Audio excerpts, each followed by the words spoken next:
Right.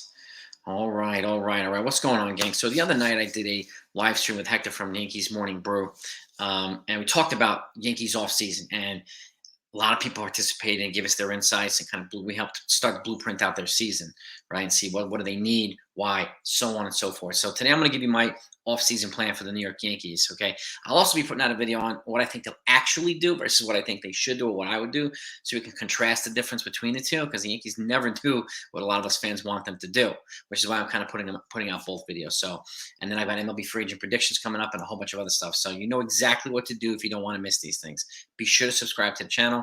And if you want to know when these things come out, especially during free agency, when news breaks on a regular basis, and it's going to be busy this offseason, probably earlier than later, be sure to hit that notification bell so you don't miss this type of stuff. So I thank you for that. But let's get into the offseason plan. Okay, let's talk about what are their actual needs, at least in my opinion. So contact hitting, that's obvious, right? That's one of the worst things that they were at this year. More lineup balance and depth. One of the problems, in my opinion, is that the backups for a lot of positions weren't good enough. So depth, I think, is an important piece here, particularly bench players, right? Manufacturing runs, they were terrible, and that all boils down to having better depth and better contact hitting. So they're all kind of working with each other. Bullpen depth, the Yankees are going to be down several guys. I mean, E. Frost is going to miss the whole season with Tommy John, right? Michael King, I would be easing him back and not throwing him to the wolves. Clay Holmes, we need him to continue to develop, but we're also going to be out. Chapman, Britton, not big losses, but Miguel Castro. He's a free agent, so there's no guarantee he comes back either. So it's going to look a little different next year for the bullpen. I say one starting pitcher would be a good idea to bring in. You can never have enough starting pitching. And I know they have Frankie Montas, but we just don't know. He's not a guarantee for me. And if anything, I'd be putting him as a number 5 starter. And just leadership. Okay, one of the things that I noticed, and I think a lot of other folks noticed too, is that we can't really rely on Hal and Cashman and Boone for leadership, right? They're not doing enough in here. They're not doing enough there. So bringing in players with some leadership qualities, I think, helps keep not only unite the team, but kind of not having to rely on people who are terrible at providing leadership. So, and I think that's an important quality too. So I have a couple of players that I'll talk about that I think have good leadership qualities. 4 trade targets to me, obvious: Aaron Hicks, Josh Donaldson, Gleyber Torres, Kyle Higashioka. I think Hicks and Donaldson have to be packed with a good prospect, and the Yankees should be willing to do that. Now they have ridiculous positional depth. In order to get the better prospect, the less money the Yankees would have to eat. And if they could eat, give a good prospect and eat only 50% of each guy's contract, they're putting $20 million back in the coffers, which they can use in free agency. So they have $112 million coming off the books, but you know how he'll cry poverty, especially if you bring back Aaron Judge. They'll figure out a way to make excuses for not having to spend much more. And we don't want that because we need more than Aaron Judge, and we'll get to him too. Gleyber Torres, I think, has the most trade value of all the players that are, I think, trade targets. He's 25. He has 2 more years of arbitration, and he's had a better offensive year as well. So he, to me, is a good trade target for a couple of teams, particularly, in my opinion, to address bullpen depth. I know they would talk about trading him for a starting pitcher last year, and they almost did with the Marlins. But to me, the better value is in free agency for the starting pitcher. So I think bullpen is a good way to go for an asset like Gleyber Torres. So I think they could extract some good value from. And lastly, Kyle Higashioka. I think they're going to probably platoon between Trevino and Ben Borkfit this year if that works out. But there's another catcher I have in mind that I'm going to talk about as well. That could be a bench piece or platoon piece too that has serious leadership qualities. So those are the 4 trade targets. Now, how about palatable trades? Okay, well, here's some moves to pursue or to consider. Moving Gleyber Torres and prospects to Detroit for Gregory Soto. I think that would be a wise move. They can get Gregory Soto. He's under free agency. He's not a free agent until 2026. He's a power lefty reliever. Detroit actually needs a second baseman to pair with Javi Baez at shortstop. Torres and Javi are good friends.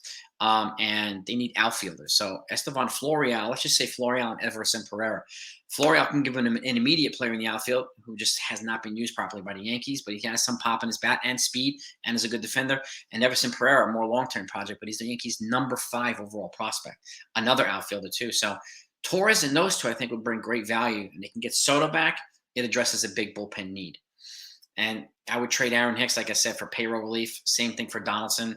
And I would try to trade Kyle Higashioka for some prospects. You get a marginal prospect. Like last year, they got Clayton Beater for Joey Gallen. I was shocked that they got Clayton Beater. So this could be an opportunity for the Yankees to get a decent pitching prospect or something like that for Kyle Higashoka.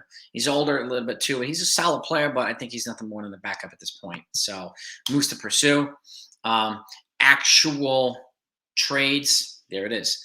Gleyber Torres, Everson Pereira, and Estevan Florial to Detroit for Gregory Soto. You get all three arbitration years for Soto. Particularly with Efros out, we need another guy to plug into that bullpen. Okay, and we'll go over the roster as well, so you could see where the logic is between these things. But it's the only one potential trade I could see.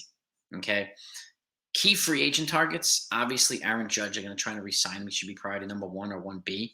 Trey Turner or Dansby Swanson for if they're going to pursue a shortstop.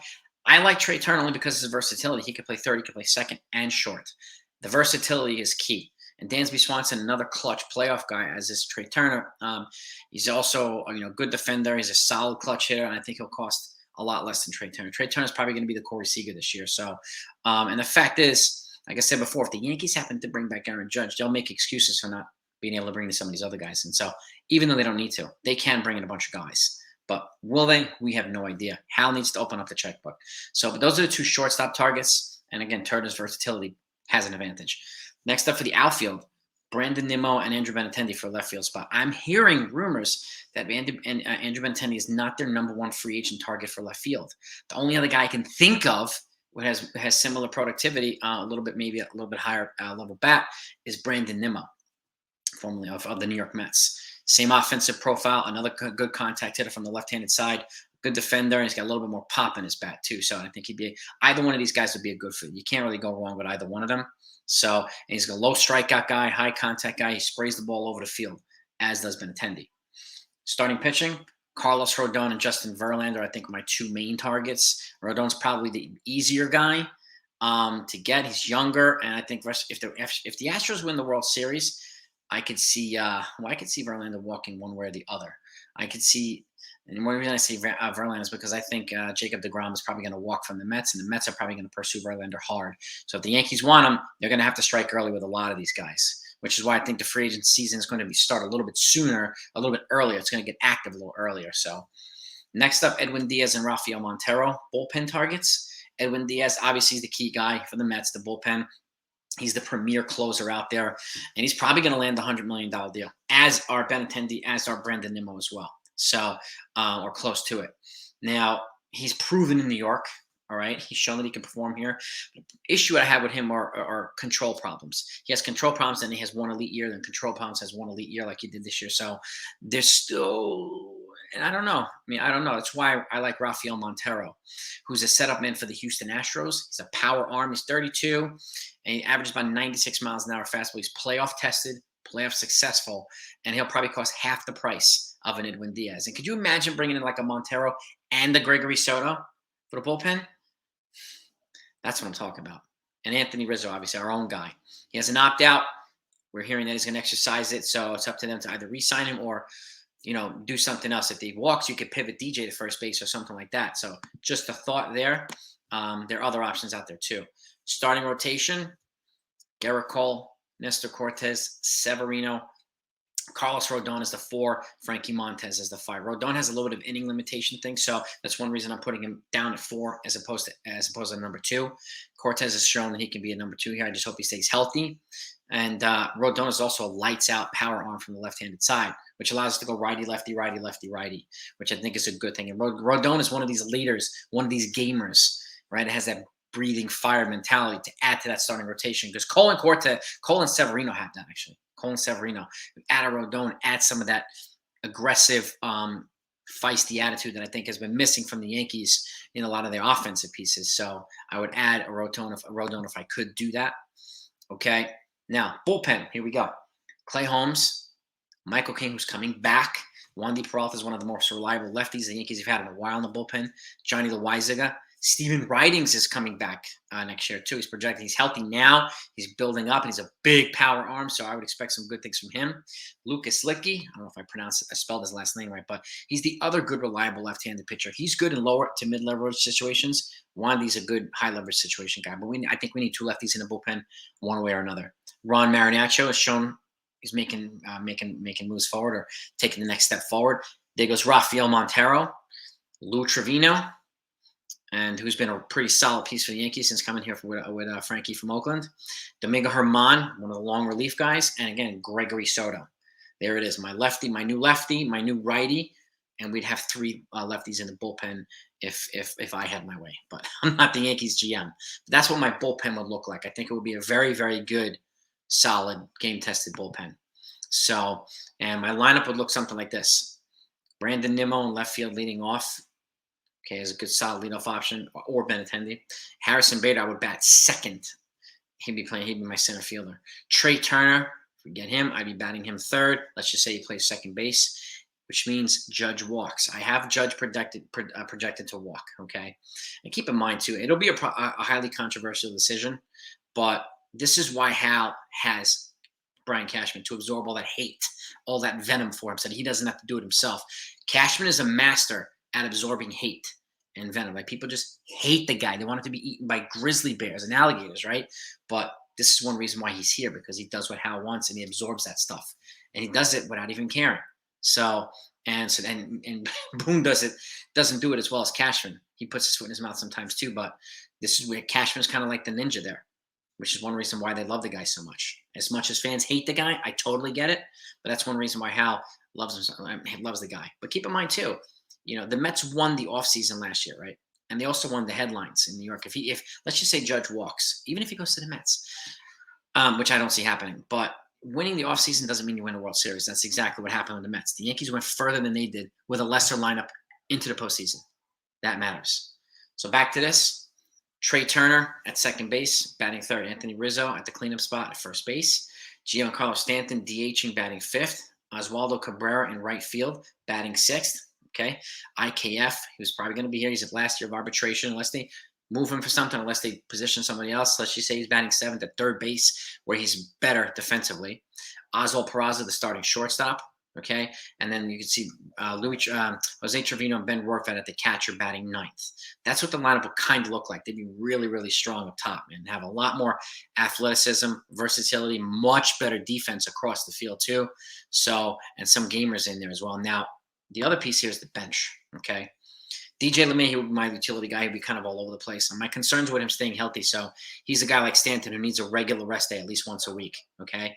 Christian Vasquez is the other catcher from the Boston Red Sox, who I would consider bringing in. He's got that leadership intangible, so they can move on from a Trevino if they needed to, or Rortvedt if they needed to, and bring in a guy like this. To me, his leadership intangibles and his stern kind of mindset and his feistiness would be a perfect fit to this team. Adam Frazier, another guy, a utility guy. I think we need two multiple position guys, especially if Oswaldo Cabrera is going to be a regular mainstay in the field. I want a guy like this who can play the infield and the outfield. He's known for clutch hits too. He's with the Seattle Mariners. He won't cost a ton, okay? But his versatility will play well in Yankee Stadium, anywhere on the Yankees. And then Tim LeCastro for some speed and some base stealing for the bench as well. So that's what my bench would look like. But that's my kind of offseason plan, okay, for the Yankees. And he won't have to spin through the roof to do this. And again, provided Judge moves on, they're saving $40 million, which they can allocate to a lot of different positions. If you look at it, we added a starter, we added two or three relievers. Okay, we added two big offensive pieces, and then a couple of solid bench players as well. So an all around kind of offseason attack for the Yankees. So that's kind of what my plan looks like. Remember, I'm going to go over what I think they'll actually do. So you know what to do if you don't want to miss that. But I hope you enjoyed this. If you did, please hit the thumbs up and share it with everybody else you know who's a Yankee fan or a baseball fan. And have a good day, everybody, and talk to you next time.